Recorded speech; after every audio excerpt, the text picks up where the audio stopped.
Many years ago, I was presenting a radio program out of the studios in Darwin. I got a call from a listener who said, "Charlie, can you put a message out? Don't drive by Gardens Oval, Ken Vowles is batting," which I knew exactly what they were talking about. He's one of the best hitters of a cricket ball. Long before T20 came along, Ken Vowles was capable of playing T20 cricket. He joins us as our special guest today. Ken, nice to talk to you. You too, Charlie. Great to be here. That wonderful cricket career you had. Let's take us down memory lane. Where did it all start for you as a young cricketer? Well, it started for me, I moved from Jingley out to Darwin River. We had a death in the family at our house in Freshwater Road, and Mum said, we've got to get out of here. So we ended up moving down to Darwin River. We had a family property down there, and Southern Districts Cricket Club were just looking for to start their junior club.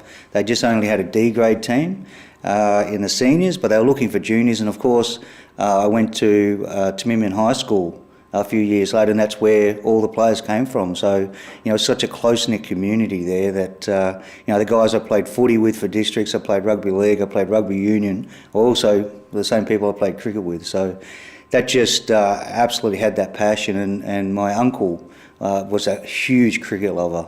And the old McDonald's Cup, there used to be the domestic one-day competition in Australia, and he used to have posters up, and I thought, oh, this is really interesting. And I played hockey, so I had hand-eye coordination, and just went straight into it. And was there someone who recognised potential in you at an early age? And we'll talk about this a little later on, because you went on and played cricket for Australia at under 19 level. But did someone earlier on say to you, "Hey, you got a lot of ability"? Yeah, there's a gentleman by the name of Jock Bremner who he used to say to me, he was the first coach, and used to say to me, "I've never seen such raw talent." And I saw Bradman play, and it was the greatest day of my life when I went to see Bradman play. And he says, "I think you've got that hand-eye coordination, and you must see the ball, but we need to make you into a cricketer." And that took a lot of years, because he didn't want to dispel or stop my aggressive nature of seeing the ball and hitting it. He wanted me to say, you've got to have some defence in there as well. So he really brought me along, not just as a cricketer, but as a person. He had a huge rockmelon farm and horses at Sandovan just past Noonamar. And, I'd work there some evenings. I'd work during the school holidays picking melons and feeding the horses, and then talk cricket to me. So he really shaped the person I am, and I'm forever thankful. And I'm still in contact with Jock now, although he's moved away. But I just had that. Obviously my uncle and my parents were my mum was very sporty, my dad wasn't, but they just had so much love in my family. They were just doing hundreds of kilometres a week with training and games. And when you live 45, 50 minutes out of town, and you start a cricket game at 8 a.m. in the morning, 8:30 in the morning in town, you have to have committed parents as well. So, of course they shaped me as well. Back in the early days, people used to get a cricket ball, put it inside a sock, hang it up on the rotary clothesline and play defence. Did you do all that? I did the ball in a sock for hours upon hours. And also Jock, I think I got Popeye forearms for it, but Jock used to get a brick and get a piece of string and a stick, tie the string and a stick and then to the brick, and then slowly roll it up with just your hands. So I've got these forearms where he said you've got to have quick hands, you've got to have strong hands. And I did that for hours and hours. But the sock on a ball, we used to, I would just go out and just do it for hours and hours. My family used to get a bit upset, because then I started hitting them a lot better. So they'd go up and then hit the top of the roof and come back down. And I just loved it. So I'd always practice. I always loved it. And just playing junior cricket, were you a star at junior level? Yeah. I just my hockey. I really enjoyed hockey, and it just set me up having that balance, being low, hitting a ball, and trying to get my feet in the right direction. And I was very good at hockey, as my sister was, as my mum was, and my other sisters are. But I just went to cricket and just went, I really enjoy this. And I used to be able to hit a ball very well from a very, very young age. So that's sort of at that level, you dominate. Did you make big scores at junior level? Yeah, I remember. I started quite late at 14. That's in cricket, and I remember that year I made the under-16 NT team, And I came back, and it was my last year in under 16s, and I said, you've got to start making big scores in juniors, because I was going from junior cricket to A grade in the afternoon. And, it's all right, good to make 10 and 20s and 30s, but in junior cricket, I said, use this as a warm-up for the senior cricket. So I remember the last season I had in juniors, I think I made 7 double centuries. 7 double centuries? Yeah, and just because I just needed to spend time in the middle, and then I was going into the A grade. And, you, at that age, at 16, 15, 16, you just have so much energy. So I'd go to A grade, let's play, I want to bat, I want to bat. And I'd already gone in and it's just different level, of course, in A grade, playing with men, and the mental side of things as well was something that you have to get used to. You can have all the skill in the world, but if you're not mentally tough and prepared, you're going to fail. Yeah, and of course cricket was very different back in those days. We're talking quite a number of years ago, but do you remember your first A-grade game? Yes, I do. It was the first game for Southern Districts in the A-grade competition, and it was at Tracy Village Oval against, then it was East Darwin still, not Tracy Village. And we're on artificial turf, but there was only one turf wicket, that was at Southern District. So we played on Tiwi Oval. Jock Bremner, who was in his 50s then, my mentor, played. And I got to play with a couple other very good cricketers who'd come across from other clubs. But I think I made about 25, 30. I always remember a bloke called John Wigley, who was playing first grade cricket in Melbourne. He was in the Shield squad for Victoria. He was about 6'5", bowled about 145 kilometres on artificial, and going out there, and as I walked out, he said, "I'm going to kill you today." And that was my first A-grade game. And I said, well, have a good go at that. I'm in, and I made about 25, 30, and I don't think there was a moment where I wasn't sledged. I think the most common sledge was, do your parents know you're out here? Can we see your permission slip? And then everything else. But it was a baptism of fire, and I thought, at the end of the day, when I finished, I thought, this is it, I could handle this. Yeah. I can play this grade. And was this the era of helmets and elbow guards and all those things? No, we're still really time of being tough, and the helmets had just come in. I mean, they came in years earlier, but we just had the helmets with the ear protectors, and I never wore one. I mean, I was pretty consistent around never wearing them. I remember playing the West Indies in Alice Springs, and I walked out to face Marlon Black and Courtney Walsh, and I didn't have a helmet. And they said, "Young fellow, you sure you've forgotten your helmet? You're too nervous." I was, "No, give me what you got." And that was it. I always backed my ability. Most injuries from cricket, especially head injuries, come from an edge off your bat. It's really quick. You always protect yourself. But I was always very confident in my ability, but I wasn't stupid. Sometimes I did wear some helmets on some wickets, but very, very rarely.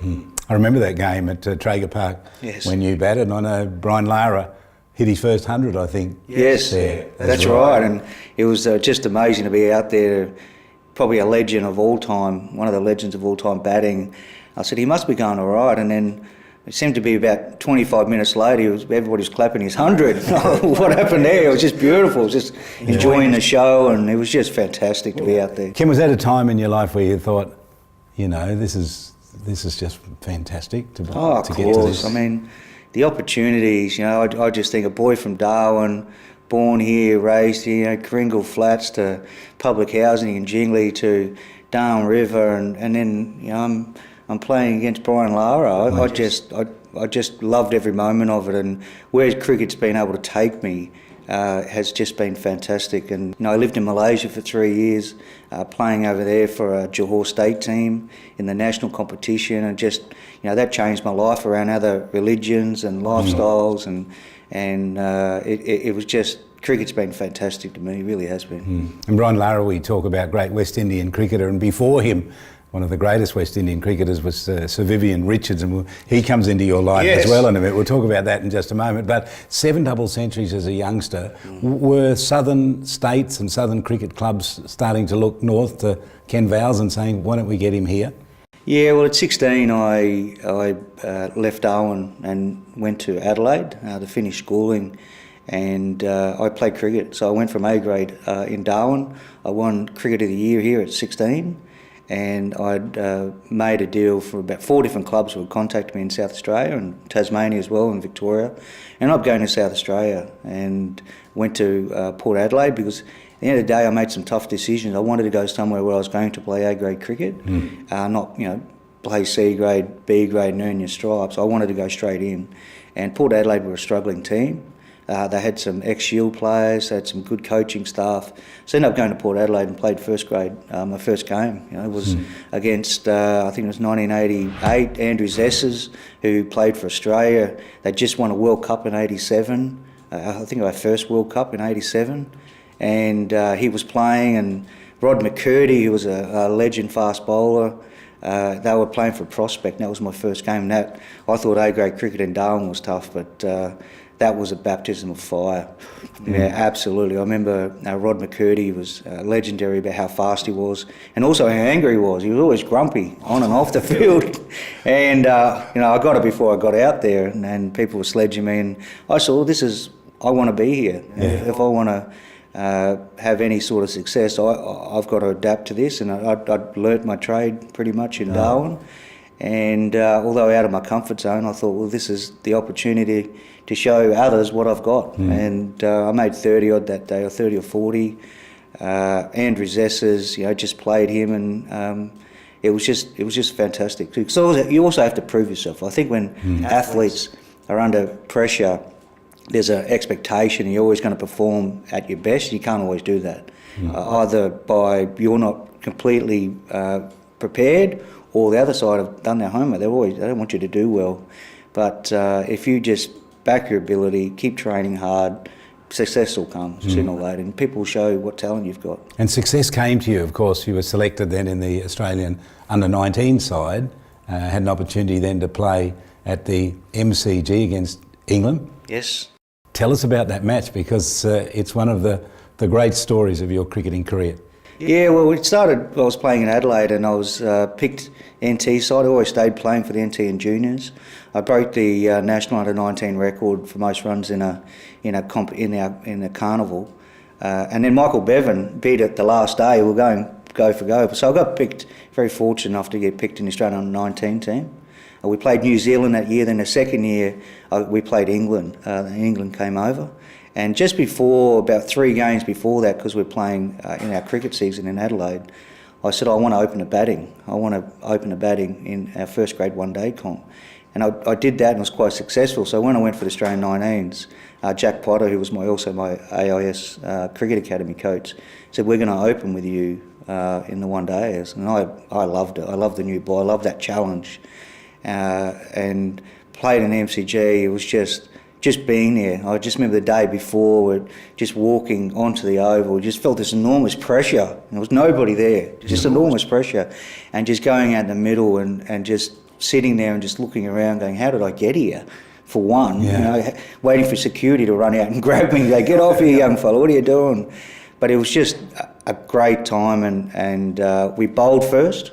And all I wanted to do was either get hit for 4, get hit for 6, or take a wicket. So I could look at myself on the big screen, because the big screen was going. Yeah. And I was fortunate enough to take 3 wickets, or 2 or 3 wickets there. And then we opened a batting. We batted. I opened a batting, and everything clicked, and away I went. I made a very quick 100, and I was literally toying with the English team, because I thought, we're going to win this. So I'll just block a few balls here, turn the strike over.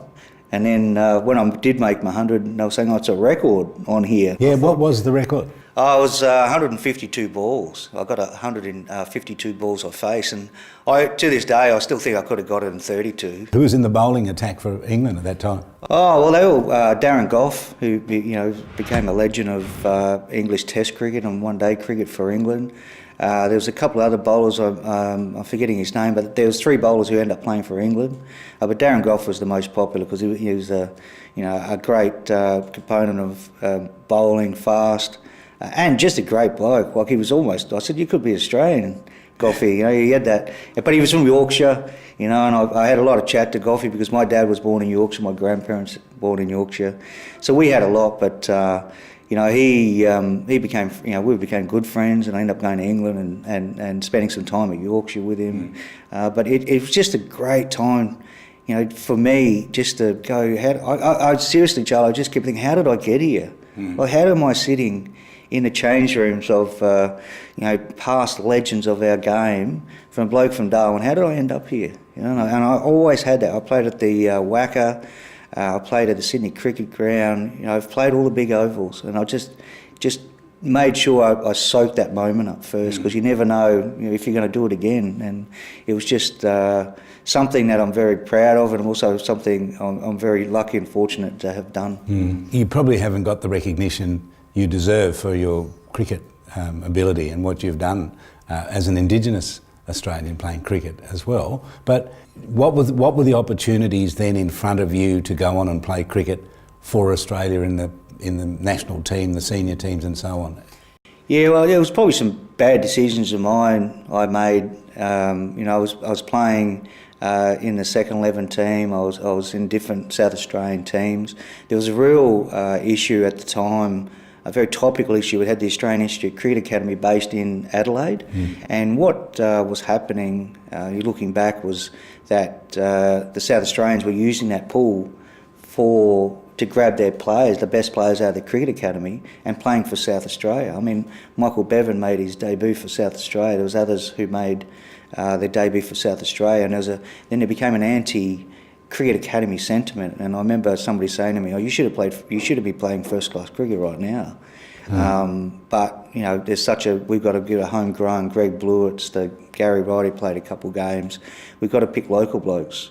And you're missing out on that. And I said, well, I just got to keep making runs. And then, time came, I was going back and forth to Darwin and Adelaide, and I got some really good offers from other states, particularly Tasmania. And I thought, no, I'm set up in South Australia. I need to work harder in South Australia and get through. And I went down, I had a couple of injuries, I didn't do well. And then I came back and an opportunity came up for me to go and coach and play in Malaysia. So, as those days, you're talking about early 90s, a first-class cricketer, because one of my best mates was Shane George, who opened a bowling for South Australia. And he had a full season of Shield cricket. He was earning $32,000 a year. And you're training 4 or 5 days a week, and then you're travelling to play your Shield games, your 4-day Shield games, your 1-day games, $32,000. So I got back and, I was offered to go over to Malaysia, play in a tournament. I did really well in that tournament, and I was offered a contract to coach and play in Johor, which is only a bridge across from Singapore, and the state of Johor in the national Malaysian competition, and it was significant money. It was significant for what I was doing, which was pretty much training and playing for nothing, but a job. So I made decisions if I really wanted to go forward, I should have made. I mean, should have gone to Tasmania. But I ended up going to Malaysia for nearly 3 years, came back, and I never went back down to South Australia, and I stayed in the Territory. So, as I said, I'm very fortunate where cricket's been able to take me. I've met some great friends, from legends of the game like Shane Warne, Michael Slater, Michael Bevan, and others, to Darren Goff, Darren Lehman, all across the world. I know these players, and they've been friends to me over many years. And if I hadn't left Darwin, I hadn't given up hockey, I hadn't said, well, here I want to go and explore, I hadn't had parents who supported that, none of that would have happened. So I'm very thankful. Was the dream always to play at that test level, maybe at that test level? I want to ask you that, but I want to also ask you, we don't see Indigenous people playing cricket at that highest level. Maybe one or two. I think Jason Gillespie eventually did, but I'm not sure that he was. He talked about being Indigenous while he was playing. He certainly did after his playing, but it was always difficult to get in there. I asked Adrian McAdam once, who's a fantastic footballer, played the AFL. I said to him, any regrets in your career? And he said, yeah, I regret that I didn't continue playing cricket, because I reckon I could have gone on to play for Australia. And he said, and I think Ken Vowles should have played for Australia as well. Are there regrets in when you think back that you... Yeah, there wasn't. I mean, we had, I think it was 1988, the celebration to go over to England to the first international cricket team from Australia. Yeah. It was Aboriginal team to go over. I didn't make that team, but there was a tour, an Aboriginal tour, and it was just the start. I can look back now. It was the start of trying to get Aboriginal people involved in cricket, and we had a tour to New Zealand, a senior tour, and I went on that, and we did very well. We played first class teams. They weren't not good teams. They were very good teams we played over there. Jason Gillespie's great friend of mine, and you're right, he probably really acknowledged towards the end of his career and after the importance of his Aboriginality. Look, I really commend what NT Cricket Australia are doing to ramp the Imparja Cup up, the National Indigenous Cricket Tournament. I mean, my son plays for the NT in that tournament. It's the highlight of his year. And I think the more we get behind that, and it was always my dream to play cricket for Australia, and I think that's what I worked as hard as I could. I was always a big bloke, but I did, as I was saying to my wife down here last week, I said people didn't see me getting up in the mornings, doing some runs, all the training I did after hours, and by myself, and it was for that dream of playing for Australia, and I never got that chance, but I'm just so thankful. And in regards to Adrian McAdam, I've played against the West Indies, I've played against Courtney Walsh, and there's not much similar between them. Adrian McAdam was quicker than Courtney Walsh, and he was up there. And I always have this vision of he bowled. He was so comfortable. It was like watching Michael Holding run in and bowl with Courtney Walsh action, bowling 145 kilometres an hour. Adrian McAdam, I have no doubt, would have gone all the way through. Because I know when we played Victoria, South Australia, in a pre-season competition in Darwin, the Victorians were very, very keen on him to get him down, and I think he bowled 10 overs, 3 for 10 or 15, and just terrorised people like Dean Jones. He just terrorised them. So, he had talent to burn, Adrian, and I have no doubt he would have played first class cricket and probably played for Australia. The opinion I've always had is that Indigenous people don't get through to the cricket at that highest level because they don't see themselves there actually playing the game, and how different it would have been had Adrian McAdam and you were able to break through and play Test cricket for Australia. Yeah, well, there's always an affiliation with the West Indies, the dark skin, just flamboyancy of West Indies cricket. I think Australia's missed the boat there, and like I said, around getting Aboriginal people involved. And the other thing, Charlie, we play footy, we play soccer, we play other sports. To have you're going to sit in the field for 8 hours a day and 5 days probably, or 4 days. It's something different. So if you have role models to aspire to, you see those black, brown faces on the TV playing 2020 for Australia, playing Test cricket, playing one-day cricket for Australia. Aboriginal people go, oh, I can do that. Yeah, that's what they've done. Why is AFL so popular? Because you can grab a footy and go and play anywhere. We've been Central Australia. We've been here. Some of those ovals are unbelievable, hard, no grass. Perfect, just like India for cricket pitches as well. Yeah. But we don't see that investment there, and I think if we saw investment in those communities, real investment, real support, I think you will, and we will. Yeah, that's the future looks a little better than it's ever done. I think Darcy Short, of course, is an Indigenous player playing cricket at the who highest learnt his level. Cricket in the Northern Territory. Yeah, who played in Imparja Cup, and he is somebody Cricket Australia should be really highlighting and getting out to all the Aboriginal communities around Australia. Ken, I want to talk just a little bit about your political career. You built such a high profile playing sport. I want to ask you how important it was to build it through sport and not through another area. But I want to ask you before you do that to tell us the story about the relationship between you and Inzamam al-Haq. Oh, Inzamam. It's a great story, and I just think the viewers would like to hear it. Yeah, well, politics really quickly, because now I know it's boring, politics. It's something, but it was something I got involved in because of my profile of cricket and how I played cricket and went about things. That I had a high profile in the Northern Territory, especially in the top end, and I was approached a few times to run in politics, and I turned that down and said I was too young, I was not ready.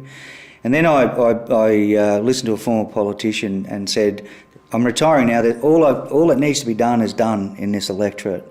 And I thought, you never stop working for the people. How do you know? And I got really interested, and then I was fortunate enough to go for pre-selection and got elected in 2012. So I'm in my second term. I've had 4 years in opposition. I had 2 and a bit years as a minister, and the whole time I'm the member for Johnston. And I do that as effectively as I can right now with the situation I'm in, where I've been stood down from cabinet, and that's something I take very seriously, is that the people who voted me, and that's who I work for. But story around Inzamam Huck, it's a crazy, like I said about my life, how it took me places. And I was fortunate enough. I had Darren Goff, I had one of my best mates in Craig White, who born in England, brought up in Bendigo, great mates, Darwin and Bendigo, out of the big city, and we became great mates in Australia. And I was fortunate enough to be offered some coaching roles for Yorkshire for a couple of games. And I went over there, and Inzamam Huck was the overseas player. And all I was told about Inzamam, he doesn't speak very good English whatsoever. And I went to him, and I sat, and I was just so excited. I thought, I've got to go and sit down beside this legend of the game. He's an absolute legend of the game. And I sat down beside him during a tea break, and I said, "Oh, you're Inzamam, you're Pakistan." And he says, "Yeah." And he said, "Who are you?" I said, "I'm Ken. I play cricket too. I'm coach." He goes, "Good." And that was it. And then I kept talking to him. He didn't understand a word I was saying. And then I got up, and I thought, I'm so thankful that I've had this time with him, but he didn't understand a word I said. And then, then he went out and made 175. And I had lots of stories like that, where I just got to sit down with players. Ricky Ponting, he played in a charity, in that West Indies game at Traeger Park, sitting down with him. Sitting down with... I had a coaching session with Ian Botham, and Vivian Richards came to Darwin many years ago on a speaking tour of Australia, and I got to train with them and sit down with them, like these legends of our time. Shane Warne, there was a time when I was in England, I went back to England, and I called Warne. I said, let's catch up. And of course, we caught up, and then we went to a function, and Mick Jagger was at this function, Bob Willis, and I was talking to a guy. I said, "You're really familiar. You're familiar to me. Somehow you're familiar." And he says, "Oh yeah." And then they said, "Oh, our next special guest is Sir Michael Parkinson." And I said, he goes, "That's who I am, Sonny." Oh, so you're and it was Sir Michael Parkinson sitting beside me. He was, somebody I grew up with on the TV, doing commentary or having interviews with all these legends. And that's what cricket's done for me. It's just been amazing, absolutely amazing for me. Yeah, it's a great story, and I'm glad we've been able to share it with our viewers today. There's so much more we can be talking about, but we do need to move on. But Ken, congratulations on a wonderful career, great Territorian, and let's hope politics is going to treat you well. Thank you very much, Charlie.